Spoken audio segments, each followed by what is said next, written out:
Hi, this is Megan with Beadaholique, and today I'm going to show you how to wrap rhinestone cup chain onto flat memory wire. And here's a bracelet that I made using this technique. And this one uses the silver color of the flat memory wire. I'm going to use this color here, this one. And I just have the large bracelet. And if you've used memory wire before, you know that it retains its shape. So it's a really kind of fun, easy way to make a bracelet. It doesn't need a clasp. The flat version is great for wire wrapping because it's going to hold the object that you wrap onto it still, because it has a nice flat base for it to sit on. So it won't spin around, it's going to hold it in place. So just like anytime you use memory wire cutters to cut it. Don't use your regular flush cutters, you'll wreck them. It's really hard. I'm just going to show you with a smaller piece of the memory wire to start with. And you're going to need a thinner craft wire to wrap with, and I'm going to use a 26 gauge. It's a really good thin gauge. It sits between nicely. It doesn't add a lot of bulk onto the back, and it's easier to handle. It's easier on your fingers. Okay, so to begin, I'm going to wrap near the edge.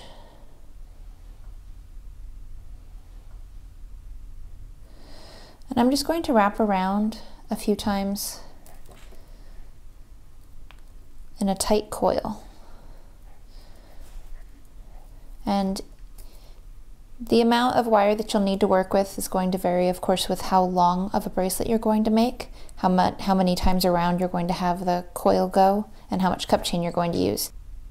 You can always just wrap around tightly in a coil at the beginning and end and add a new piece though. I'd rather work with an easier to manage length. So I'm only working with a couple of feet here. Now we're going to place the cup chain right next to your wire wraps,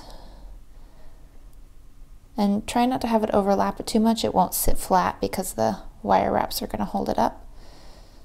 So just hold it in place and pull your wire between the first rhinestone link and the second, and it's going to sit in the little bridge between.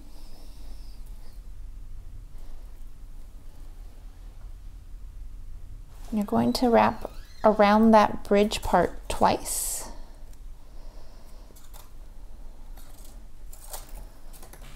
And make sure that it's pulled nice and tight. And then you're going to pull your cup chain out along the memory wire and move to the next bridge between the next two rhinestones, and again wrap twice. So you can see you're going to wrap twice between each one, and each time it's going to take a diagonal jog over. You want to keep this nice and tight as you work so that it has a secure hold on the cup chain. Just move along, go to the next little bridge and wrap twice and hold it tight.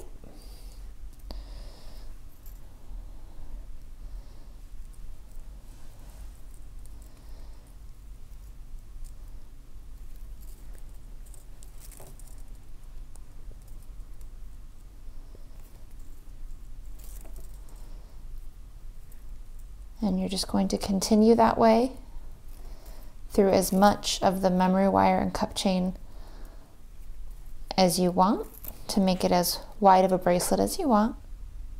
And if you run out of your craft wire, all you need to do is, when you get towards the end, make your wrap in the middle there, over a little bit closer to the edge, And go ahead and take your wraps very close. And then you're going to trim the excess and add a new piece. I'll go ahead and show you that. You can trim the excess there and make sure that your pieces at the ends lay flat. You can just go back with a pair of chain nose pliers and make them lay flat. And then you're going to go ahead and start your new piece of wire and lay it in right next to the other one there.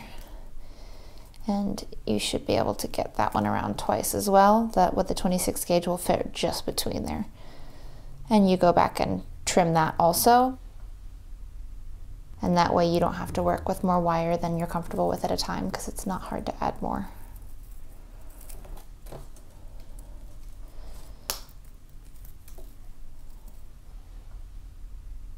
So you can see here where this is relatively simple when you have one thickness of wire. On a bracelet like this one here, where I have several, I have like 3 or 4 times around. A tip I will give you is it can get challenging once you get to your second and third loops of the memory wire, and I actually just had a buddy pull it out like this and hold it away from me while I wrapped and then rotate it with me. You can do it pretty quickly. It didn't take that long, and it was extremely helpful to have that extra set of hands. So if you want to just go around once, it's going to be really easy to do it by yourself. If you want to go around a couple of times, you might want to enlist some assistance. And then to finish this, you just want to come to the end of your cup chain. I'm going to end mine here. You want to come around and wrap the wire a few times, as you did at the beginning.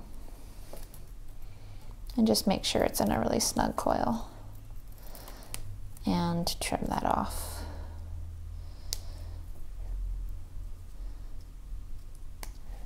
And since you're trimming onto the back side that it's going to be against your skin, you just want to go through with some pliers and push them down and make sure that the edges aren't sharp here. And then what you'll do to finish off the flat memory wire, it's the same way that we often finish off round memory wire. All I did was take round nose pliers and grab the tip and twist to make it rounded. But as you can see, the cup chain is really securely held in place. It's not going to wobble, it's not going to spin around, and this is the advantage of the flat memory wire. It's really handy.